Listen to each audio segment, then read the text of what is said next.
Clase de hipersensibilidad, segunda parte.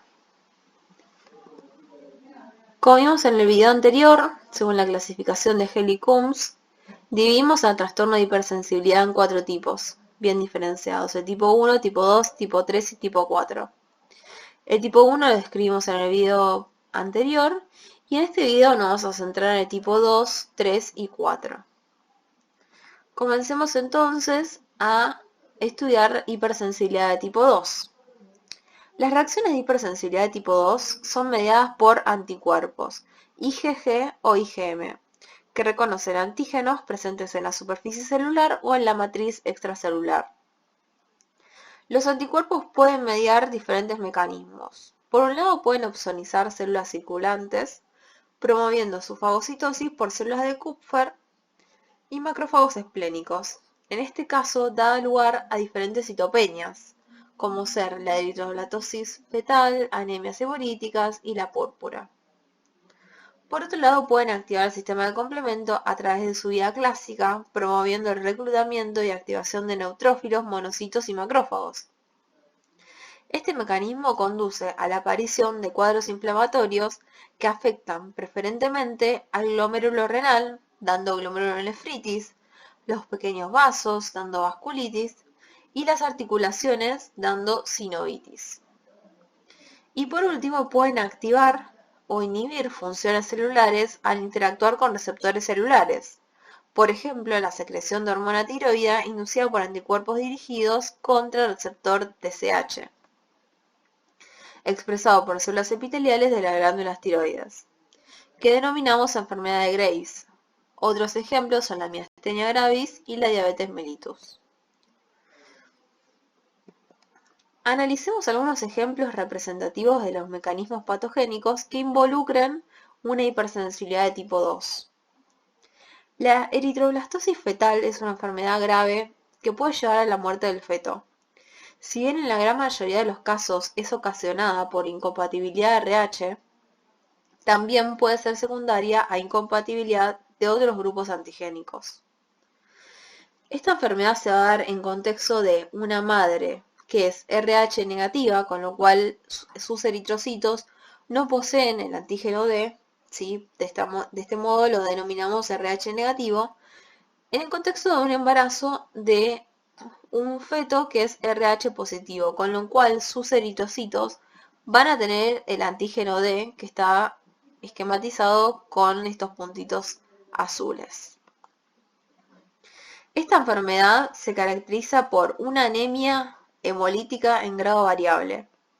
Típicamente se observa una eritropoyesis exagerada debido a la rápida proliferación de los precursores eritroides en el hígado, vaso y médula ósea del feto. Obviamente esto es en respuesta a la anemia, con la consiguiente liberación de las formas inmaduras a la sangre periférica. La hiperbilirrubinemia secundaria al proceso hemolítico puede ocasionar daño neurológico severo en el recién nacido. Ahora, ¿cómo es inducida esta enfermedad? En un primer momento es necesario la sensibilización de la madre. La misma se basa en el contacto de la sangre RH positiva, ¿sí?, en una madre que es RH negativa, con el posterior desarrollo de anticuerpos contra el antígeno D. Esto puede darse en el contexto de partos o embarazos anteriores, abortos y transfusiones sanguíneas. En un embarazo posterior, si de nuevo este feto fuera RH positivo, los anticuerpos IgG maternos podrán atravesar la placenta gracias al receptor FC neonatal y opsonizar a los eritrocitos fetales, ¿sí? Entonces, segundo embarazo, ¿sí?, traspasa esta IgG gracias al receptor FC neonatal anti-D, y lo que va a hacer es opsonizar justamente estos eritrocitos al reconocer al antígeno D. Estos eritrocitos RH positivos opsonizados por la IgG serán captados, eliminados de la circulación y destruidos por el sistema mononuclear fagocítico, fundamentalmente por las células de Kupffer en el hígado y los macrófagos esplénicos, que son células que expresan el receptor Fc gamma, O sea que tienen un receptor que reconoce la porción Fc de la inmunoglobulina IgG. Cabe destacar que esta IgG unida a la superficie del eritrocito no puede activar la vía clásica del complemento, ya que la densidad de antígeno D expresada por el eritrocito es baja, y por lo tanto resulta incapaz de activar al primer integrante de la cascada de activación de la vía clásica, el componente C1q. Uno de los diagnósticos de esta enfermedad se realiza en base a la prueba de Coombs, utilizando justamente el suero de Coombs, que el mismo es un suero proveniente de animales inmunizados con IgG humana, empleado como fuente de anticuerpos anti-IgG humana. O sea, el suero de Coombs posee alta concentración de anticuerpos anti-IgG humana. La misma consiste en dos tipos, ¿sí? Tenemos una prueba de Coombs directa y una prueba de Coombs indirecta. La prueba de Coombs directa detecta los anticuerpos IgG maternos unidos a la superficie de eritrocitos del feto o del recién nacido. En otras palabras, el añadido del suero de Coombs a los eritrocitos inducirá su aglutinación solo en el caso de que estos eritrocitos estén opsonizados por anticuerpos IgG. La prueba de Coombs indirecta permite detectar anticuerpos IgG anti-RH en el suero materno a fin de determinar si la madre se ha sensibilizado frente al antígeno D. Si el suero contiene anticuerpos que reaccionan con el antígeno D, estos anticuerpos se unen a la superficie eritrocitaria. Entonces, la prueba de Coombs directa buscamos si estos eritrocitos que tomamos la muestra de sangre en el feto o en el embrión, en el bebé, lo que se realiza es evaluar si estos eritrocitos están opsonizados por el anticuerpo IgG materno. Entonces a esta muestra se le coloca el suero de Coombs. Y este suero de Coombs lo que se va a hacer es, esta inmunoglobulina anti-IgG humana se une a los anticuerpos maternos que estarían unidos a los eritrocitos y le permite la aglutinación, dando un resultado positivo. En cambio, la prueba de Coombs indirecta lo que buscamos es si la madre es sensibilizada o no, con lo cual buscamos si la madre tiene o no anticuerpos IgG anti-D. Con lo cual le tomamos una muestra a la madre, ¿sí? Colocamos esta muestra en contacto con los eritrocitos, ¿sí? Que obviamente son RH positivos, o sea que tienen el antígeno D. Luego, si existe la presencia de estos anticuerpos, se van a unir al antígeno D de los eritrocitos y luego se le agrega el suero de Coombs. Y de esta forma, de nuevo, esta inmunoglobulina anti-IgG humana se va a unir a la IgG de la madre, ¿sí? Y va a permitir la aglutinación con un resultado positivo. La enfermedad hemolítica del recién nacido puede prevenirse mediante la inmunización pasiva de la madre con un concentrado de anticuerpos IgG que reaccionan contra el antígeno D. Las mujeres RH negativas deben recibir la inmunoglobulina anti-D en dos momentos, en la semana 28 de gestación y dentro de las 72 horas posteriores al parto. Bueno, y con lo que respecta a la activación del complemento e inducción de una respuesta inflamatoria, tenemos distintas enfermedades, ¿sí? Como la vasculitis, que la manifestación va a ser gracias a proteínas presentes en los gránulos de los neutrófilos o en la superficie del endotelio. Se genera una inducción de una respuesta inflamatoria con participación del complemento de los neutrófilos y la manifestación, obviamente sistémica, va a ser una vasculitis. El síndrome de Goodpasture, básicamente tenemos una proteína presente en lo que es la membrana basal del glomérulo renal y en los alvéolos pulmonares.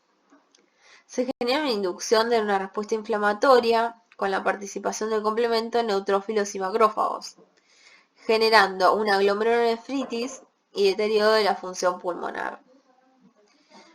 Después estamos en el caso de la fiebre reumática y la glomerulonefritis postestreptocóxica, que tenemos anticuerpos dirigidos contra antígenos estreptocóxicos del grupo A, que reaccionan con proteínas del miocardio y de la membrana basal glomerular, ¿sí? Esto genera una inducción de una respuesta inflamatoria con participación del complemento, neutrófilos y macrófagos, generando una miocarditis, artritis y glomerulonefritis.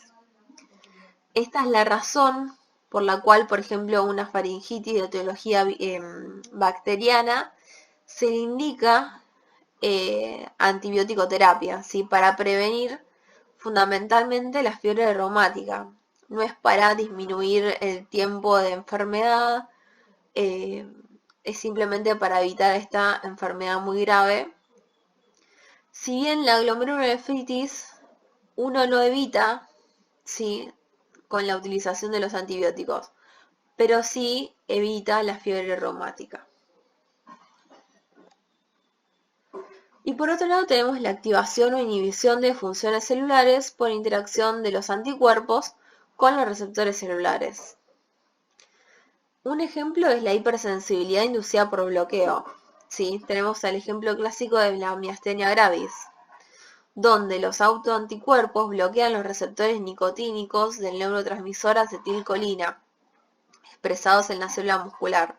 Acá tenemos una neurona, ¿sí? Y la célula muscular. Normalmente, obviamente, en la brecha presináptica, ¿sí? Se libera la acetilcolina y luego esta acetilcolina se une a los receptores de acetilcolina y activa la célula muscular. Lo que ocurre en la miastenia gravis es que existen anticuerpos que bloquean el receptor de acetilcolina, con lo cual la neurona libera la acetilcolina, pero esta acetilcolina queda en la brecha sináptica y no va a reconocer nunca a su receptor, con lo cual la célula muscular no se activa. Entonces el fin básicamente se bloquea la transmisión de los impulsos nerviosos al músculo, ¿sí? Dando debilidad y parálisis muscular. Y otro ejemplo es la hipersensibilidad inducida por estimulación, que como vimos es la enfermedad de Graves, donde existe una producción de anticuerpos específicos contra el receptor de TSH, imitando su acción. Entonces se genera una sobreestimulación de la glándula tiroides y obviamente generando un hipertiroidismo. El tratamiento va a ser con drogas antitiroides, iodo 125 o cirugía.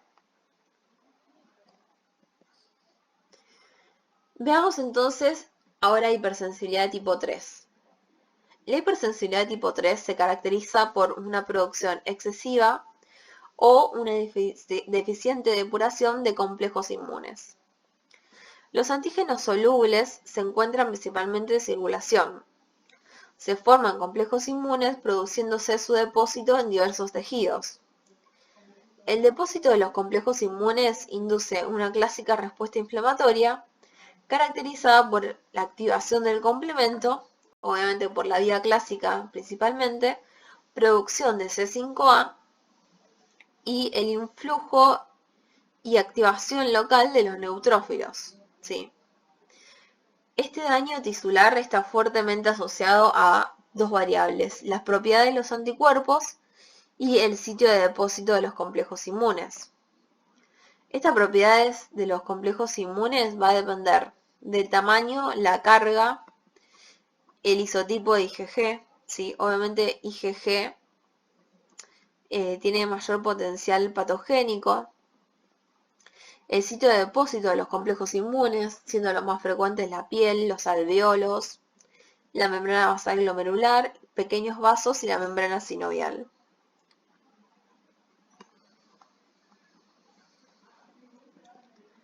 En la génesis de las enfermedades por depósito tisular de complejos inmunes circulantes pueden distinguirse tres etapas. En una primera etapa se genera la formación de los complejos inmunes circulantes. Entonces, los anticuerpos IgM e IgG reconocen antígenos solubles y forman complejos inmunes que se depositan en el espacio intravascular. Luego, en la fase 2 tenemos el depósito tisular de los complejos inmunes, y luego una inducción de una respuesta inflamatoria en la que participan el sistema de complemento, los mastocitos, neutrófilos, los monocitos y los macrófagos, ¿sí? Generando una vasculitis, o sea, una inflamación de lo que es el vaso. Cabe realizar dos aclaraciones. En primer lugar, tanto los anticuerpos IgG como IgM son capaces de formar complejos inmunes que median reacciones de hipersensibilidad de tipo 3. En segundo lugar, relativo a la naturaleza del antígeno, este puede ser un antígeno microbiano o un antígeno propio. A diferencia de las patologías inflamatorias asociadas con mecanismos de hipersensibilidad de tipo 2, las inducidas por mecanismos de hipersensibilidad de tipo 3 suelen manifestarse en forma sistémica, lo que refleja los múltiples sitios en los cuales pueden depositarse los complejos inmunes. Una enfermedad clásica es la enfermedad del suero, ¿sí?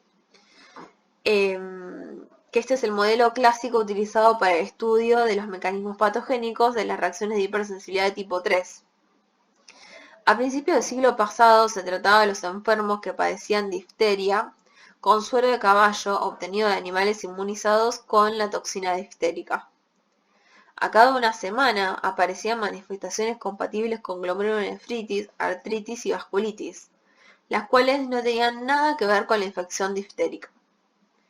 Estas manifestaciones generalizadas se debían, en realidad, a la formación de cantidades masivas de complejos inmunes, a su depósito en los glomérulos renales, en las articulaciones y en los pequeños vasos, y el desarrollo posterior de una reacción inflamatoria. Actualmente esta enfermedad es causada por administración de altas concentraciones de antígenos asociada al empleo de fármacos como penicilina, sulfonamidas, ¿sí? Distintos antibióticos, el antisuero terapéutico, ¿sí? Como la antitoxina tetánica equina, el suero antiofídico, anticuerpos monoclonales quiméricos como el rituximab, que es un anti-CD20, el infliximab, que es un anti-TNF-alfa. Y obviamente todas estas manifestaciones aparecen en el día 7 a 21 días después de la primera exposición y suelen cursar con fiebre, urticaria, como vemos en la imagen, edemas y ocasionalmente artritis, vasculitis y glomerulonefritis.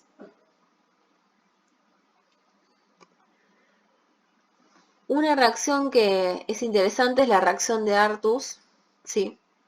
Que es una reacción local perivascular en respuesta a pequeñas cantidades de antígeno inoculadas en la piel.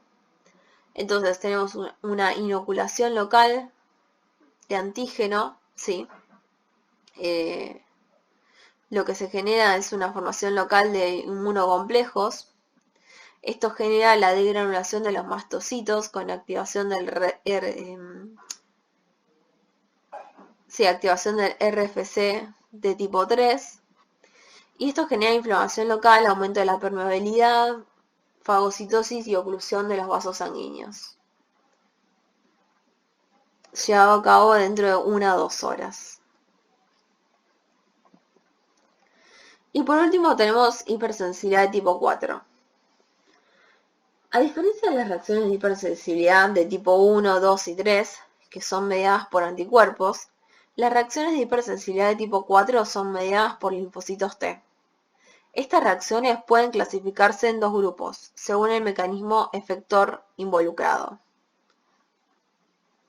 En un primer grupo se encuentran aquellas en las que el daño tisular es producido por una respuesta inflamatoria mediada por linfocitos Th1 y macrófagos activados. En el segundo grupo se encuentran las mediadas por acción de linfocitos TCD8 citotóxicos. Las reacciones de hipersensibilidad de tipo 4 suelen observarse a las 18 a 72 horas después de la reexposición.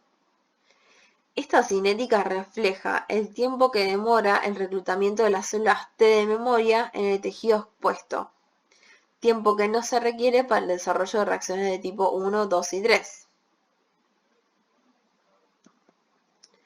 Sabemos que la principal función de las células Th1 es mediar una acción inflamatoria en los tejidos periféricos que tendrá como protagonista central al macrófago activado.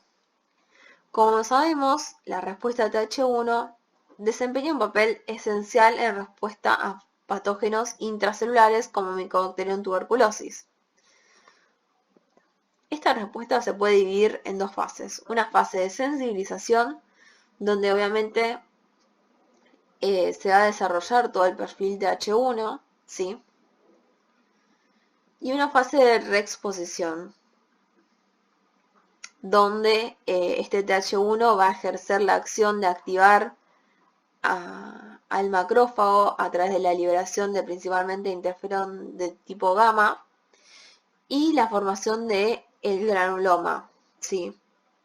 Este granuloma tiene una serie de estructuras muy características donde el centro va a ser un centro gaseoso. Vamos a observar a los macrófagos llenos de micobacterias que no pudieron ser destruidas.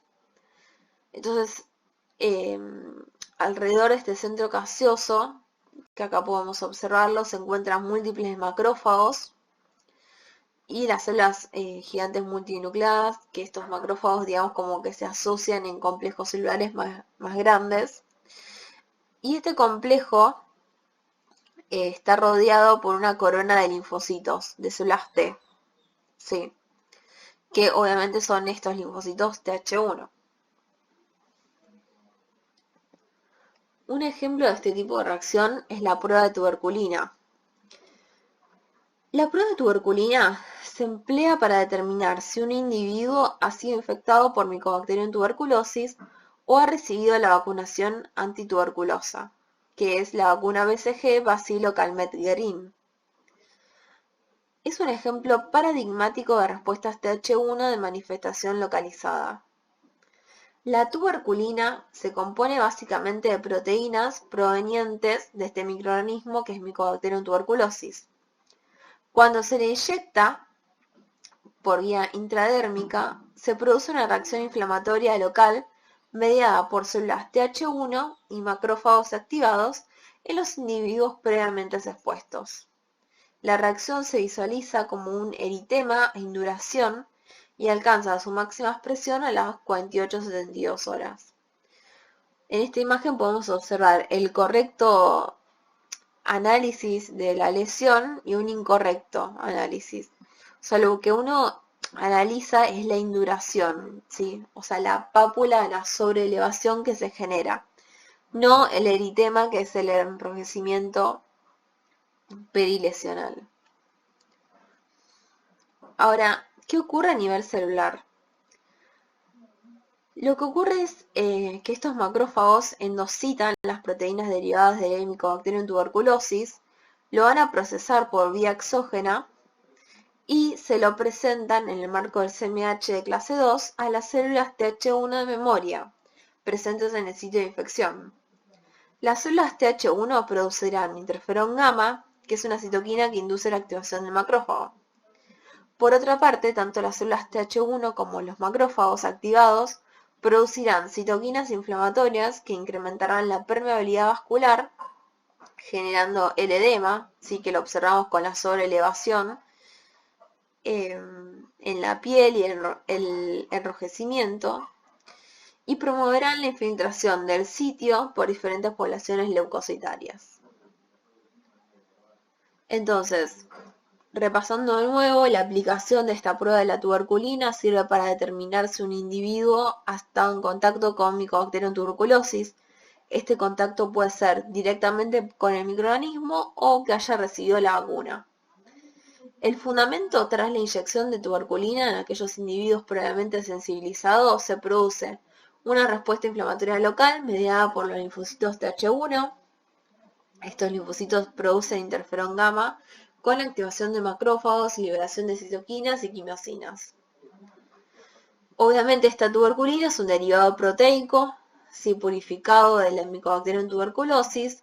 La lectura se realiza dentro de unas 48 o 72 horas y se determina la presencia o ausencia de induración y el diámetro de la misma en milímetros, sí, no el eritema. Se determina el diámetro de induración en el eje transversal al eje principal del antebrazo, sí, este sería el eje principal y se determina el diámetro transversal. Y por último tenemos la hipersensibilidad mediada por linfocitos TCD8 citotóxicos, que denominamos la dermatitis de contacto. Las dermatitis alérgicas por contacto representan una patología inflamatoria de la piel sumamente frecuente, mediada sobre todo por células TCD8 citotóxicas. Las mismas son inducidas habitualmente por aptenos, que como tales requieren unirse a proteínas de la epidermis a fin de adquirir inmunogenicidad. Las respuestas TCD8 citotóxicas causantes de la dermatitis por contacto alérgicas comienzan con la captación del complejo apteno transportador por las células dendríticas de la piel, obviamente procesamiento y presentación de los péptidos antigénicos a las células TCD8 naive, que van a estar en los ganglios, en los órganos linfáticos secundarios, y estas células se van a diferenciar a partir de estas células naive en efectoras y su posterior generación de linfocitos TCD8 de memorias centrales y efectores. Estos linfocitos T de memorias centrales y efectores infiltran la piel y serán las que mediarán en forma temprana el desarrollo de las lesiones en la piel en respuesta a la reexposición al apteno inductor. Existen diferentes agentes desencadenantes. El ejemplo clásico, ¿sí?, son los metales liberados por joyas, ¿sí?, el níquel y el cromato, que da la dermatitis de contacto por níquel y cromato, ¿sí? Fíjense que no solamente serían metales liberados por joyas, sino que tenemos también las tachas de los jeans que contienen níquel y cromato y pueden dar las lesiones en la zona.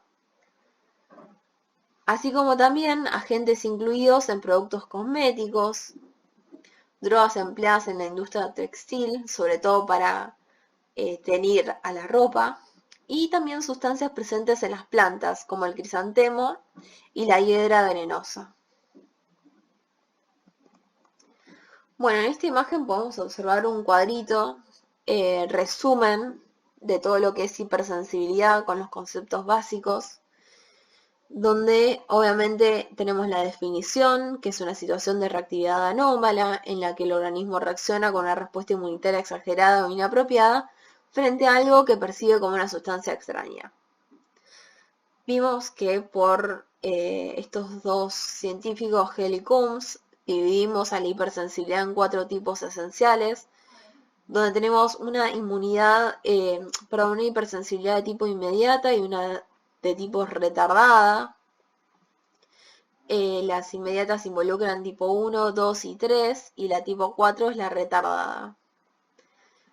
Bueno, la tipo 1 es el ejemplo clásico de las enfermedades alérgicas, ¿sí? Obviamente todos los sujetos que la desarrollan tienen que estar previamente sensibilizados, y este tipo de hipersensibilidad se desencadena fundamentalmente por la unión de un antígeno a un anticuerpo que está situado a su vez en la superficie de los mastocitos.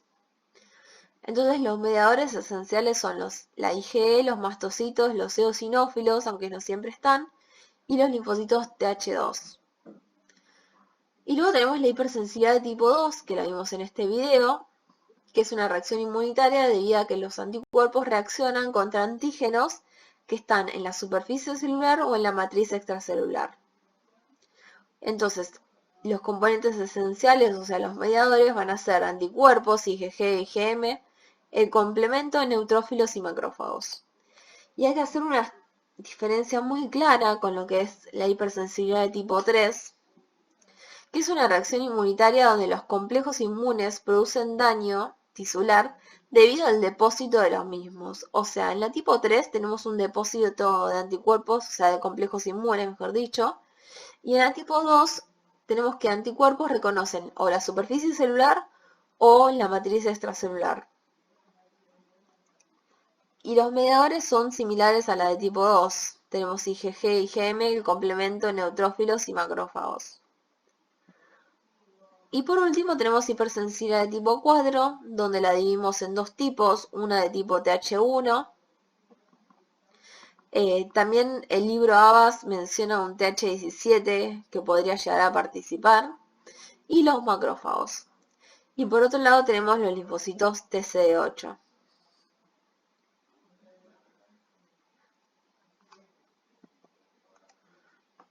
Eso es todo.